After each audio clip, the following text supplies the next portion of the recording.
So hi guys, welcome back to my channel dream boys 94. So ఈ రోజు వచ్చేసి విశాఖపట్నంలోని గాజువాకలో పెట్టిన వినాయకుని గురించి అయితే మనమైతే తెలుసుకుందాం. సో యాక్చువల్గా వచ్చేసి మనకి గాజువాక విశాఖపట్నం నగరంలోని మన ప్రధాన ప్రాంతం ఇది. సో ప్రతి సంవత్సరం గణేష్ నవరాత్రి ఉత్సవాల్లో గాజువాకలో ప్రత్యేకంగా గణపతి విగ్రహాలను ప్రతిష్ఠిస్తారు. గాజువాక గణేష్ విగ్రహాలు విశాఖలో ప్రసిద్ధి పొందినవి. సో ఇక్కడ గణేష్ విగ్రహాలను అత్యంత అద్భుతమైన శిల్పకళతో మనకు తయారు చేయడం అయితే జరుగుతుంది. సో గాజువాకలో ఉత్సవ కమిటీ విస్తృత రీతిలో మనకైతే మంచి గణేషుల్ని అయితే తీసుకొని రావడం అయితే జరుగుతుంది. ఆ విస్తృత స్థాయిలో ఏర్పాట్లు అయితే చాలా గట్టిగా అయితే చేస్తారు. ప్రతి వీధి కాలనీలో గణేష్ మండపాలు కనబడతాయి. సో గాజువాకలో 20 అడుగుల నుండి 60 అడుగుల ఎత్తైన గణేష్ విగ్రహాలు ప్రతిష్ఠిస్తారు. సో చాలా అంటే చాలా ఘనంగా జరిగే పండగ ఏదైనా ఉంది అందరూ జరుపుకునేదంటే మన వినాయక చవితి.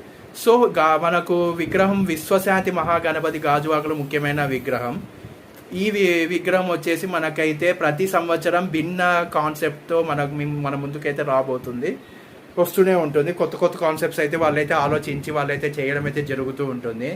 సో మనకు గాజువాకలో విగ్రహాలు ఆధ్యాత్మికతో పాటు సామాజిక సందేశాలను కూడా వాళ్ళైతే మనకి పరిచయం చేయడం అయితే జరుగుతూ ఉంటాయి. సో పర్యావరణ పరిరక్షణపై ప్రత్యేక శ్రద్ధ కూడా ఉంటుంది వాళ్ళకి. సో గణేష్ మండపాల్లో ప్రత్యేక అలంకరణలు కూడా, లైటింగ్లు చాలా అంటే చాలా బాగా ఫంక్షన్ అయితే చాలా బాగా జరుగుతుంది.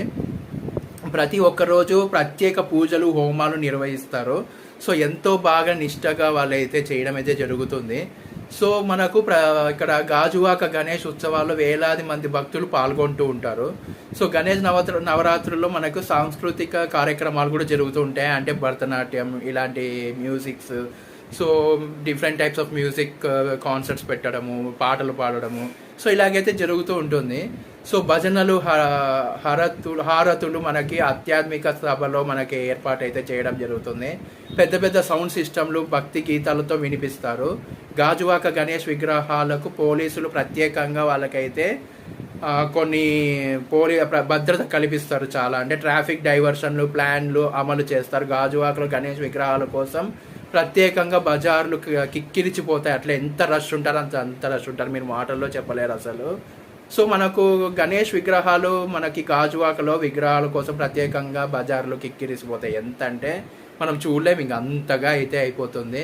సో పూలు, పండ్లు, కొబ్బరికాయలు విస్తృతంగా అమ్మడం అయితే జరుగుతుంది. గాజువాక గణేష్ నవరాత్రుల్లో స్థానిక వ్యాపారులు బాగా లాభపడతారు. సో మనకు ఇవన్నీ గాజువాకలో ప్రతి ఒక్కరు విరాళాలు అయితే చాలా గట్టిగా ఇచ్చి మనం అక్కడైతే జరుపుకునేకైతే అందరూ సహాయపడతారు. సో నచ్చితే మాత్రం ఖచ్చితంగా సబ్స్క్రైబ్ చేసుకొని నెక్స్ట్ పార్ట్ కోసం వెయిట్.